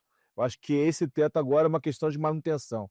Você enxerga dessa mesma forma? Eu não, eu acho que ainda pode crescer, é a minha opinião. Eu queria saber a tua opinião, um cara super experiente, super conceituado e um cara com uma mente aberta. Você acha que o MMA chegou no topo ou ainda pode crescer mais? Eu acho que ele pode crescer mais, mas a gente não pode ser tão dependente do UFC, infelizmente. Só assim, por favor, não me leve a mal o que eu tô falando. A gente não pode ser dependente no sentido assim. A gente não pode imaginar que tudo que a gente trabalhe para seja para colocar atletas no UFC. Que se você não tá no UFC, você é ruim. Se você tá no UFC, não tá no UFC, você tá na segunda divisão. E hoje as pessoas olham assim mesmo. Eu não estou menosprezando nenhum evento que não seja UFC, vou te chamar eles de segunda divisão. Mas as pessoas querem estar no UFC. E isso para o futuro pode ser ruim, porque vai criar uma única verdade. Vai criar uma única verdade, se você não está naquela verdade, você não. Então eu penso que a gente está, pelo fato do UFC, está chegando a um ponto assim, por exemplo, dá cinco nomes de pessoas que vendem pay-per-view hoje. É o Makachev, Topuria, Makachev, Topuria, o Charles, o Poatan. São poucos que vendem pay-per-view, né? Eu tô tentando lembrar aqui, desse tempo que eu Não, tô tentando verdade, lembrar. se vendem mesmo pay-per-view, você falou certo. O Makhachev, creio eu, que tem uma boa venda também, o Charles Oliveira ele vende bem, o Topuria está chegando, a gente não sabe ainda o poder de compra dele, né, de que ele venda. o Poitin é uma realidade, eu acho que é o cara que mais vende. Tem esse menino inglês, o Paddy Pimblett, também talvez chegue lá como Vai VDP. chegar, vai Vai chegar, chegar. vai chegar, Mas hoje, vai realmente, a chegar. gente não tem grandes vendedores. Isso é uma realidade. E é muito difícil, por exemplo, esse menino Jake que ganhou agora na 177, lá, o campeão, né? As pessoas não tinham prestado, né? Facilmente. Não tinha prestado muita atenção no menino. Ele é bom, mas assim, a gente sabe, a gente precisa de muito mais coisa para vender do que ser só bom lutador ali dentro. E o UFC hoje, por ser o maior do mundo, eu acho que ele tá num ponto que ele vai ter que ter mais nomes, assim, que faça com as pessoas fiquem mais excited para assistir, sabe como, professor? Porque os que eu te falei, por favor, a gente tem grandes lutas ali dentro, grandes lutas, por favor, tem grandes lutas. Mas semana passada teve o Khalil com o Jamil lá, que foi uma lutinha. Pá, teve momentos assim até feios, assim, de socos, assim, tudo assim, parecia briga mesmo, assim. Não foi uma luta espetacular, não foi. Mas são nomes que daqui a pouco um foi campeão, outro disputou o título. Não tô falando mal, não, pelo amor de Deus. Tô falando que Não, entendi. o que a gente tá vendo. Tem Eu um acho que a gente espetáculo, chegou. porque não é só o esporte, é o É, espetáculo. o Mirad, bom pra cacete, Mirad, mas ainda não tá vendendo tudo. A galera, o jogo, assim, sabe? Aquele, enfim. Vamos botar o Volkanovski. Volkanovski, pô, a galera paga pra assistir o Volkanovski lutar. Então eu acho que hoje esses 5 que vendem mais pay-per-view, mas a gente tá falando de 700 atletas. Quase 700 atletas. Sim. Independente. É muita gente.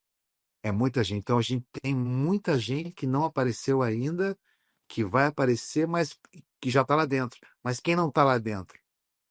Será que não é muito ruim ficar dependendo só do que o UFC até chegar a tua vez? Você tá com a senha na mão, professor. Você é do 700, você tá ali. Também a tua senha é 525. Tá, você é o 525 ali. O que você tem que fazer? Não sei. Mas já tem esses 5 lá que ainda estão vendendo. Não está se abrindo para 20, 30 nomes que você fazia no passado. Anderson, George St. Pierre, John Jones, Cormier, Lioto, Minotauro, Vanderlei. Porra, você fala, caraca. Acho que a melhor época deve ser foi essa época, assim que o João José Aldo, a boa Cris, a Amanda, não só nome de brasileiro, mas só esses brasileiros aí, era meio card em qualquer, era meio evento em qualquer lugar, ia vender. Hoje em dia não tem toda essa galera para vender, assim, são poucos nomes assim que se fala, caralho, vai dar sold out isso daí, vai ser milhões. O que teria era o John Jones contra o Aspinall, Mas não vai ter mais. que não vai ter mais. E E a categoria pesada ficou assim também, quem, professor? Uma luta de pesado lá, vamos lá, uma luta de pesado. Não tô mais pesado, eu amo UFC, pelo amor de Deus. Não, lógico. Mas hoje em dia a gente não tá tendo assim grandes meia eventos que fala, vou pagar para ver isso aí. E outra coisa importante que você colocou é a falta de americanos no topo. Se você olhar as divisões masculinas, né, que é que vendem mais, né, a divisão feminina vendeu muito quando tinha a Ronda Rousey. Depois elas não vendem tanto, né? E a gente sabe disso. Não é nenhum tipo de demérito, mas é uma realidade. As divisões masculinas vendem mais e a Ronda foi um ponto fora da curva. Conor McGregor, né, que foi o cara que mais vendeu, enfim, Poatan, que veio numa grande crescente, mas faltam americanos. Afinal, o UFC é um evento americano, por mais global que esteja, o maior pay-per-view está nos Estados Unidos. Faltam americanos. Se você olhar as categorias masculinas, você não vê um americano ali despontando como um grande ídolo. Isso também é um ponto importante. Com certeza, concordo com você. O campeão pesado agora é o inglês, 93 é um russo, 85 é o É um sul-africano, que é o. sul-africano, É o 77 é australiano. Não, esse 77 é australiano. É australiano. 155 é o. Abriu agora, que vai ser os dois agora, né? O Charles contra o Poirier. 145 é o Volkanovski. o Volkanovski, O princípio. Merab, 125 tons. Cadê o americano? Pantoja, Protótipo Merab. Volkanovski, Os dois. Taberto, Está aberto. Taberto com Topura, mas é brasileiro e Australiano. georgiano e espanhol. Aí depois vem um australiano, né, que é o Vidal Madalena. Depois um sul-africano, que é o Dricos, ou pode vir russo. um checheno. Depois é russo e inglês, né? Cadê o americano? Não tem Cadê o americano. americano? Vamos para as gurias lá. Vamos para as Por gurias. isso a gente quer a Keila, né? A Keila Harrison, a americana, quem ganhou no nome. Né? A Valentina Shevchenko, que é Kirguistã, né? Kirguiz, como falo, né? O nome correto. Kirguiz. E A chinesa. a chinesa, o Weili Zhang. Então a gente não tem americanas ali. O UFC com todas as categorias tem um campeão. Tem um campeão, assim, hoje assim, é aquele Harrison que realmente veste ali a cara americana, né? Atleta olímpica, tudo isso, ela tem todo o perfil norte-americano. Só ela, mas a gente sabe que as meninas não vendem tanto, né? A realidade é essa, como os homens vendem. A gente teve ali, como eu falei, a Ronda Rousey, mas de certo que é um momento até meio que reflexivo em relação a como está o esporte nos Estados Unidos. Então, eu acho que chegou, vai ter que chegar, a gente chegou num ponto agora que vai ter que ter alguma mudança, professor. Vai ter que ter. Tudo bem, vai ter uma grande. Esse evento, final de semana, vai ser só lutão. Só lutão. Só vai ter luta mulher, só lutão. O grande, acho que até agora, assim, acho que, cara, essa luta do Topuria pro Charles aí é uma luta que tá todo mundo animado a assistir. O Benny com o Moicano também é uma luta muito legal, essa luta do Benny com o Moicano. Quem mais nesse card? É o Pantoja contra o Kai Kara-France, mas também vai Pantoja nas costas, já bota aí Pantoja nas costas, já pode começar nas costas ali. Eu acho que vai ser um grande evento. Já acho que vai ser um grande evento e, enfim, mas nós precisamos de grandes nomes, professor. Esses negócios precisam de grandes nomes. E, infelizmente, muita gente não vai chegar lá na hora que vai demorar para as pessoas chegar. Vai demorar um pouquinho. Rafael, pensando assim em tudo que você já viveu, tudo que você já viu, olha que a pergunta que eu vou te fazer é difícil. Me fizeram essa pergunta, eu demorei muito tempo para responder. Vamos ver se você está melhor do que eu. Qual foi a melhor luta que você já assistiu? Difícil. Porque daí você vai falar dos nossos, né? Não, Eu vou falar uma luta, não vou falar dos meus, porque daí é muito fácil falar dos meus. Vou te falar uma luta que ficou na minha cabeça, que eu achei uma das melhores lutas de todos os tempos, que foi, acho que a Joana com a chinesa, que elas saíram na porra. Foi uma guerra. Que a Weili Joana Zhang, né? ficou com eles. Meu Deus do céu, aquela pra mim foi uma das melhores lutas que eu vi na minha vida, daquelas duas gurias. As duas entregaram muito. Entregaram muito, assim, não que a gente ache que mulher é sexo frágil, mas chegar naquele ápice de violência, de machucado, de olho fechado, de testa inchada, de continuar brigando, cara. Aquilo ali para mim foi um exemplo de coragem que eu já vi faltar em muito marmanjo. Então falar dos meus é fácil. Eu prefiro falar de duas meninas que fizeram para mim uma das lutas mais violentas que eu vi em todos os tempos. Ótima lembrança. Realmente foi uma das lutas mais emblemáticas, mais violentas e mais de resiliência que eu também já vi. Uma grande luta. Uma grande luta, realmente. Uma ótima lembrança. Uma bola para entrar para a história. Verdade. Eu tenho aqui, a gente tem uma pergunta que eu sempre faço aqui no Lutador para Lutador. Que é um pouco mais ampla, mas também difícil, para você que viveu tanto e viu tantas coisas. Diz para mim seus top 5, seus 5 maiores lutadores de todos os tempos. Se você pudesse colocar assim no mural os 5 maiores de todos os tempos, independente de equipe, independente de geração, mas que você puder, cara, esses caras foram caras que marcaram uma era. Seus 5. Fala pra gente. Vamos lá. José Aldo, 145, lá José Aldo. 155, puto Rafa, velho. Puto Rafa dos Anjos. Rafa era foda. Rafa era bom de porrada, viu? Rafa fazer cada coisa ali. Rafa brabo, bom de pé, bom na trocação, bota bem pra baixo, bom de jiu-jitsu. Bota o Rafa. José Aldo, Rafa, Vanderlei, Verdun, Anderson e Shogun. Pô, legal. Pô, esses caras aí, cara. Esses daí, professor, sem faltar o respeito com os outros, que foram grandes campeões também, mas esses caras eram coisas assim que. Pô, coisas e momentos muito importantes também, né?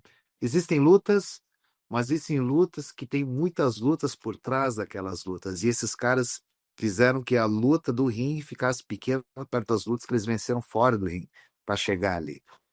E eu acho que eu numero isso daí: Vanderlei, Verdun, Shogun, Anderson, José Aldo e Rafa. Beleza. Esses caras, para mim, Essa seleção brasileira, para mim, Grandes nomes, grandes ídolos, grandes lendas. Muito bom. Rafael, eh, se você pudesse dar um conselho para um professor, para um treinador que queira morar nos Estados Unidos e abrir uma academia, qual conselho você daria? Se pudesse dar um primeira conselho. coisa, faça um planejamento na questão da documentação, antes de qualquer coisa. Mas qualquer coisa, veja a documentação, veja se está tudo certo, e a partir disso, faça os seus sonhos virarem realidade, mas não faça nada sem se preocupar primeiro com o visto, que sem ele teus sonhos não serão concretizados e ficar aqui devendo, ficar aqui na segunda sem poder fazer coisa porque está sem documento é ruim e você não vai conseguir virar. Então, a primeira coisa que eu aconselharia é quer ser do Brasil, agiliza a parte do documento primeiro, com calma, com tranquilidade, e veja os lugares que você pode estar, onde não tem, de repente, tanta academia, e bota a cara e seja feliz. Trabalhe duro, forte, que com esse trabalho não vai ter erro, não. E um conselho para um atleta, um lutador, que queira muito viver de luta, se tornar um grande campeão, qual o conselho que você daria como treinador, como mentor? Bom, nos tempos de hoje, primeiro passo, eu consigo viver só da luta? Eu vou te falar só o porquê. Vou te falar o porquê, professor. Porque muitas vezes as pessoas entram em frustração, que elas largam de tudo por causa da luta, que é muito lindo, muito nobre, é a nossa paixão, mas às vezes isso vira um peso. Porque como que você vai, assim, largar tudo e acreditar num sonho, mas você não está lá ainda? O que eu conselho que eu posso dar para as pessoas, se você tem condição de viver da luta, antes de você estar lá, continue. Agora, se você precisa viver da luta sem ter a luta, arrume um suporte para te manter na luta, porque às vezes a frustração vem. Então eu só faria uma coisa se eu tivesse um suporte hoje. Eu não botaria a luta como primeiro plano se eu não tivesse um plano B de suporte para a luta. Perfeito. Você está acostumado a puxar manopla para os outros, né? Inclusive, as manoplas que você puxou para o Mike Tyson percorreram o mundo, né? Todo mundo ficou ali maravilhado com aquilo, impressionado. Eh, e a gente tem aqui um quadro que é o Manopla, né? Na verdade, eu sou o manopleiro, eu puxo a manopla aqui, eu sou o treinador, e você responde rápido. São perguntas e respostas rápidas. Tem que falar, levantei a Bom, manopla, tem que bater. bom. Aquela Tá bom, textura. boa, boa. Quando você não, quando você tá ali puxando manopla, o cara dá mole, tu dá uma manoplada pro cara Ah, ser tava no esperto. bolo, levanta a mão, levanta a mão. Tá bom, amigo, levanta a mão aqui. Ó, o lado direito tá aberto. Então a brincadeira aqui é essa. Eu pergunto, você responde, bate pronto no que vier na sua cabeça. A gente vai fazer aqui algumas Boa. perguntas à manopla. Tá preparado, Então, Rafael? manda bala. Vamos lá. Vou começar bem forte logo, hein? Um Boa. lutador que te marcou como treinador. Desculpa, repete, por gentileza. Um lutador que te marcou como treinador. Meu? Meu? É, o seu, o Ou seu, Lúcia? o seu, o seu, um lutador que te marcou como treinador. Ah, entendi. Ah, Verdun. Um momento inesquecível na 15 MMA. Verdun ganhando cinturão em cima do Ken Velasquez do México. Treinar Tyson em uma palavra. Inesquecível. Um lema que você segue na vida. Lealdade acima de tudo. Muay Thai ou boxe? Muay Thai. Hey! O treino mais difícil da sua vida. Com o Anderson. O campeão que te surpreendeu com a sua evolução. Rafael dos Anjos. Sonho que ainda quer realizar no esporte. Instituto Rafael Cordeiro no Brasil para crianças carentes. Qual foi a maior dificuldade que você teve na sua vida?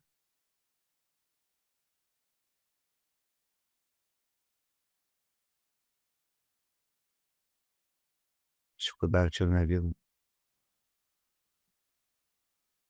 Boa pergunta. A maior dificuldade que eu tenho na minha vida é lidar com o passado. O que significa 15 MMA para você? É o meu filho mais novo, e dali foi um lugar que mudou vidas, mudou a minha vida, mas mudou a vida de várias pessoas que ali entraram. Então, para mim, é um dos bens mais preciosos que eu tenho depois da minha família. Sua família em uma palavra. Vida. Muito bom, cara. Obrigado, cara. Parabéns aí, sabe. Pa E Obrigado pelo seu tempo, pela sua carreira, uma carreira brilhante. Muito sucesso para você. Desejo ainda mais sucesso nesses novos projetos, né, com um novo evento que você vai realizar no Brasil, com essa tua ideia de fazer o Instituto Rafael Cordeiro, na 15 MMI obrigado. crescendo. Então, parabéns aí pelo sucesso, parabéns pela tua jornada. Você é um cara que inspira muita gente. Tenho certeza que muitos professores, muitos treinadores olham para você como uma inspiração, como mentor, né? Então, cara, Obrigado. continue tocando a tua caminhada, que Deus abençoe você grande e poderosamente. E obrigado pelo seu tempo em deixar aqui um pouco do seu momento agora que você está vivendo um pouco mais aí descansando, para falar aqui com a Fight Mode TV. Obrigado de novo, professor. Sabe que é sempre um prazer falar com você. Você respira, arte marcial, é sempre um prazer falar contigo. Não é papo jogado fora, não é papo com conteúdo. Que Deus abençoe teu canal, que você possa estar levando para essa galera teus conhecimentos, que são vastos. E quem estiver assistindo aí vai estar, com certeza, sempre estar aprendendo bastante. Obrigado mais uma vez por estar contigo. Eu não costumo dar muita entrevista, não curto muito, mas entre nós aqui não tem essa. Quando você me ligar, nós estamos juntos. Poxa, o que é bom dura pouco, que papo bacana, que conteúdo. Eu espero que você tenha curtido bastante, como eu curti. Muito aprendizado aqui com o mestre Rafael Cordeiro. Então, meu irmão, assista de novo para aprender, para levar para sua vida. É um cara que viveu muito, conhece muito, não só de artes marciais, mas também da vida. Beleza? Fica ligado. É o seguinte, o nosso programa vai terminando por aqui. Foi um grande prazer estar com você. Então, curte, comente, compartilha, se inscreve no canal e fique ligados para novos programas aqui na Fight Mode TV, o seu novo modo de assistir lutas. Porque aqui o papo é diferente. É de lutador para lutador.